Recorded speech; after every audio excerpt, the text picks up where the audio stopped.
Hello there. Hello, A. Giggles, and Marion, and Evelyn, and Mary, and everyone who's here.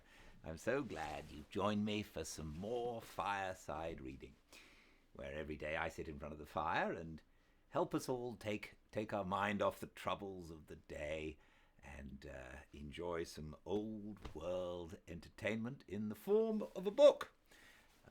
This is a magical book that I open it and I can read almost every book ever written through the wonders of modern science. And currently, we are reading the Hemingway classic, The Sun Also Rises. If you're new, welcome, and please enjoy the story, chat amongst all the friends who are here, and just relax and take a load off. Welcome to a fireside reading of The Sun Also Rises by Ernest Hemingway, Chapter 15, Part 2. Cone woke me when he came in. He started to undress and went over and closed the window because the people on the balcony of the house just across the street were looking in. "Did you see the show?"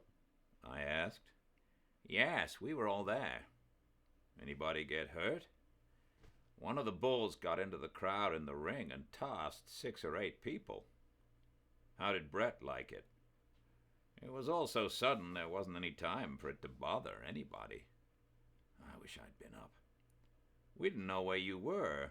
We went to your room, but it was locked." "Where did you stay up?" "We danced at some club." "I got sleepy," I said. "My gosh, I'm sleepy now," Cone said. "Doesn't this thing ever stop?" "Not for a week." Bill opened the door and put his head in. "Where were you, Jake?" "I saw them go through from the balcony. How was it?" "Grand." "Where you going?" "To sleep." No one was up before noon. We ate at tables set out under the arcade. The town was full of people. We had to wait for a table. After lunch, we went over to the Iruña. It had filled up, and as the time for the bullfight came, it got fuller, and the tables were crowded closer. There was a close, crowded hum that came every day before the bullfight. The cafe did not make this same noise at any other time, no matter how crowded it was. This hum went on, and we were in it and part of it. I had taken 6 seats for all the fights. 3 of them were barreras, the first row at the ringside, and 3 were sobrepuertos, seats with wooden backs halfway up the amphitheater. Mike thought Brett had best sit high up for her first time, and Cone wanted to sit with them. Bill and I were going to sit in the barreras, and I gave the extra ticket to a waiter to sell. Bill said something to Cone about what to do and how to look, so he could not mind the horses. Bill had seen 1 season of bullfights. "I'm not worried about how I'll stand it. I'm only afraid I may be bored," Cone said. "You think so?" "Don't look at the horses after the bull hits them," I said to Brett. "Watch the charge and see the picador try and keep the bull off, but then don't look again until the horse is dead if it's been hit." "I'm a little nervy about it," Brett said. "I'm worried whether I'll be able to go through with it all right." "You'll be all right. There's nothing but that horse part that will bother you, and they're only in it for a few minutes with each bull. Just don't watch when it's bad." "She'll be all right," Mike said. "I'll look after her." "I don't think you'll be bored," Bill said.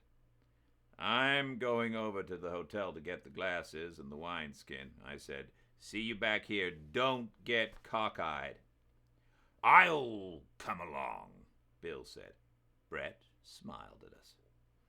We walked around through the arcade to avoid the heat of the square. "That Cone gets me," Bill said. "He's got this Jewish superiority so strong that he thinks the only emotion he'll get out of the fight will be being bored." "We'll watch him with the glasses," I said. "Oh, to hell with him. He spends a lot of time there.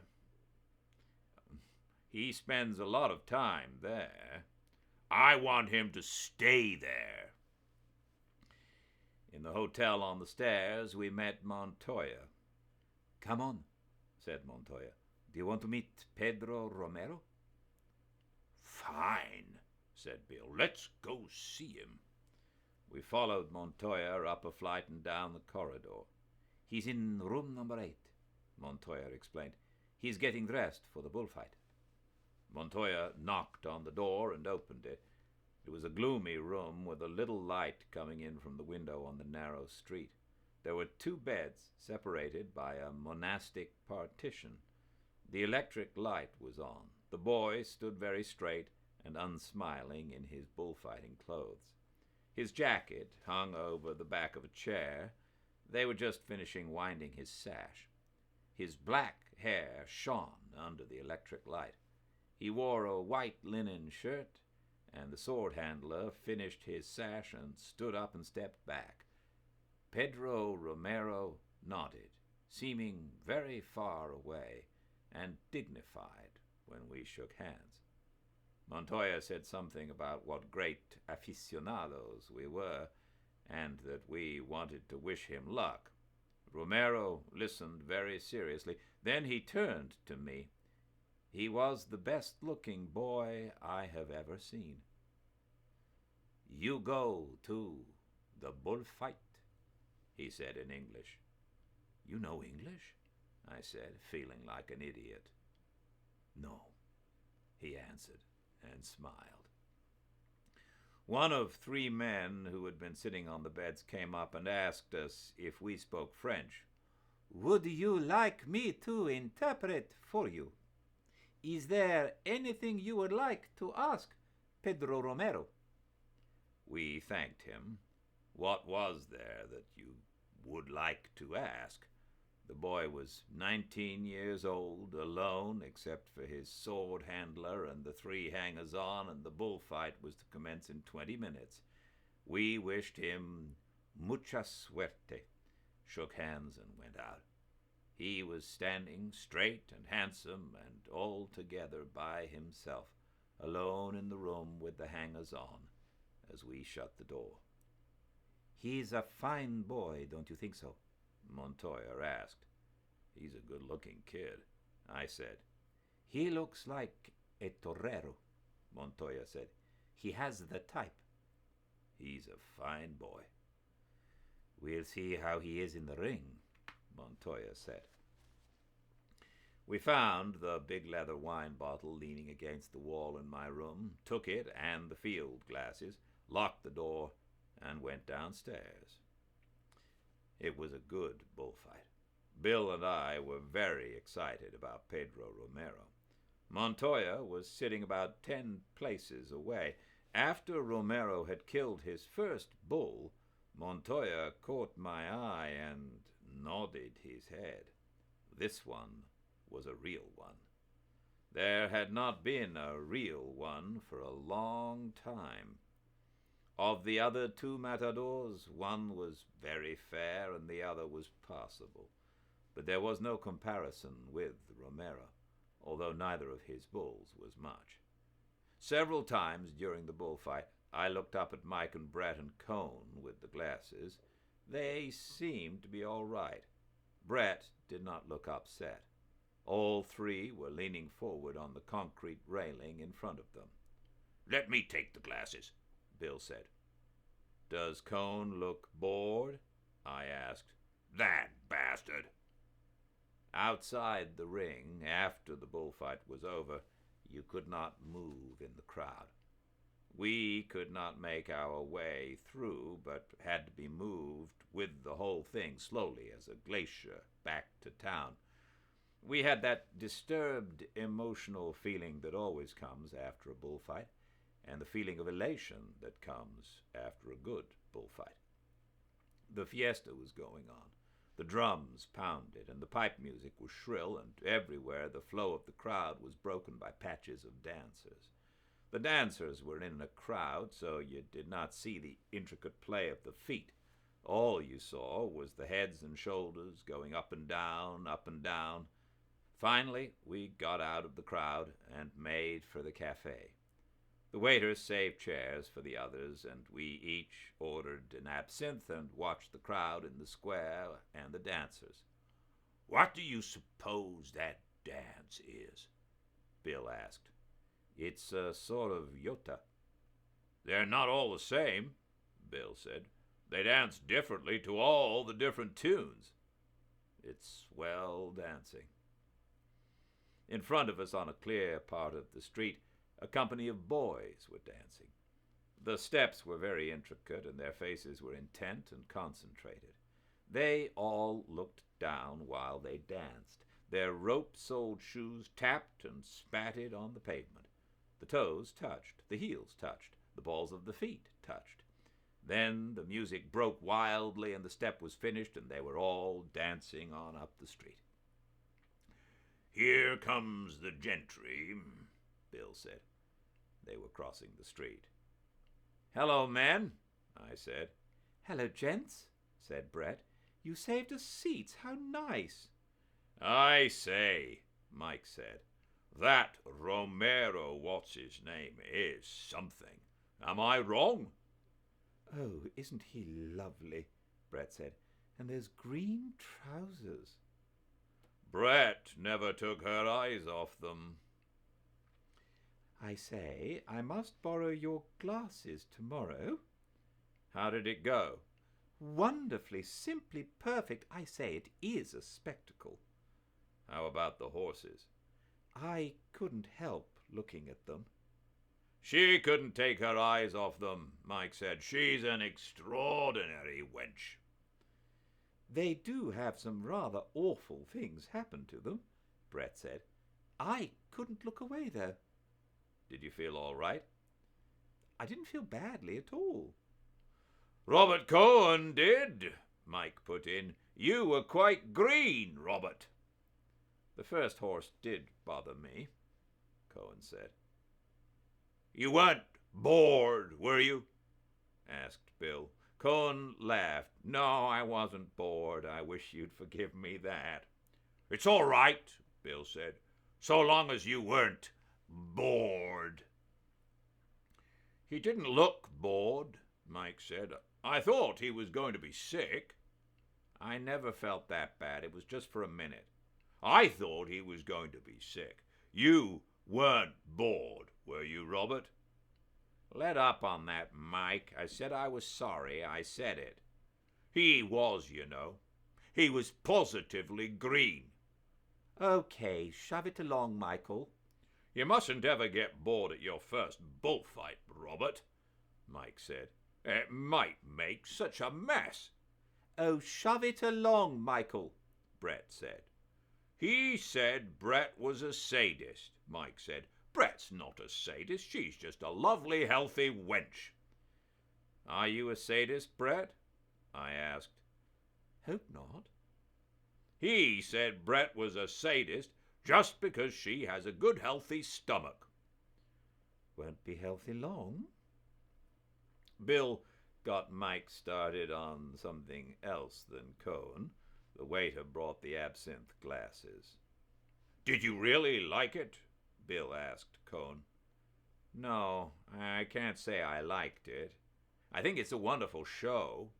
"Gad, yes, what a spectacle," Brett said. "I wish they didn't have the horse part," Cohen said. "They're not important," Bill said. "After a while, you never notice anything disgusting." "It is a bit strong just at the start," Brett said. "There's a dreadful moment for me just when the bull starts for the horse." "The bulls were fine," Cohen said. "They were very good," Mike said. "I want to sit down below next time." Brett drank from her glass of absinthe. "She wants to see the bullfighters close by," Mike said. They were something, Brett said. That Romero lad is just a child. He's a damned good-looking boy, I said. When we were up in his room, I never saw a better-looking kid. How old do you suppose he is? 19 or 20. Just imagine it. The bullfight on the second day was much better than on the first. Brett sat between Mike and me at the Barrera, and Bill and Cone went up above. Romero was the whole show. I do not think Brett saw any other bullfighter. No one else did either except the hard-shelled technicians. It was all Romero. There were 2 other matadors, but they did not count. I sat beside Brett and explained to Brett what it was all about. I told her about watching the bull, not the horse, when the bulls charged the picadors, and got her to watching the picador place the point of his pick so that she saw what it was all about, so that it became more something that was going on with a definite end and less of a spectacle with unexplained horrors.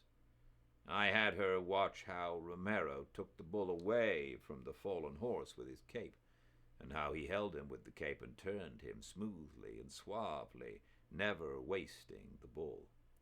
She saw how Romero avoided every brusque movement and saved his bulls for the last when he wanted them, not winded and discomposed, but smoothly worn down. She saw how close Romero always worked to the bull, and I pointed out to her the tricks the other bullfighters used to make it look as though they were working closely. She saw why she liked Romero's cape work, and why she did not like the others. Romero never made any contortions. Always it was straight and pure and natural in line. The others twisted themselves like corkscrews, their elbows raised, and leaned against the flanks of the bull after his horns had passed to give a faked look of danger. Afterward, all that was faked turned bad and gave an unpleasant feeling. Romero's bullfighting gave real emotion, because he kept the absolute purity of line in his movements and always quietly and calmly let the horns pass him close each time. He did not have to emphasize their closeness. Brett saw how something that was beautiful, done close to the bull, was ridiculous if it were done a little way off. I told her how, since the death of Joselito, all the bullfighters had been developing a technique that simulated this appearance of danger in order to give a fake emotional feeling, while the bullfighter was really safe. Romero had the old thing, the holding of his purity of line through the maximum of exposure, while he dominated the bull by making him realize he was unattainable while he prepared him for the killing. I've never seen him do an awkward thing, Brett said. You won't until he gets frightened, I said. He'll never be frightened, Mike said. He knows too damned much. He knew everything when he started. The others can't even learn what he was born with. And God, what looks, Brett said. I believe, that she's falling in love with this bullfighter chap, Mike said. I wouldn't be surprised. Be a good chap, Jake. Don't tell her anything more about him. Tell her how they beat their old mothers. Tell me what drunks they are. Oh, frightful, Mike said. Drunk all day and spend all their time beating their poor old mothers. He looks that way, Brett said. Doesn't he? I said. They had hitched the mules to the dead bull, and then the whips cracked, the men ran, and the mules, straining forward, their legs pushing, broke into a gallop, and the bull, one horn up, his head on his side, swept a swath smoothly across the sand and out the red gate. This next is the last one. Not really, Brett said. She leaned forward on the Barrera. Romero waved his picadors to their places, then stood, his cape against his chest, looking across the ring to where the bull would come out. After it was over, we went out and were pressed tight in the crowd. These bullfights are hell on one, Brett said. I'm limp as a rag. Oh, you'll get a drink, Mike said. The next day, Pedro Romero did not fight. It was Miura bulls and a very bad bullfight. The next day, there was no bullfight scheduled. But all day and all night, the fiesta kept on.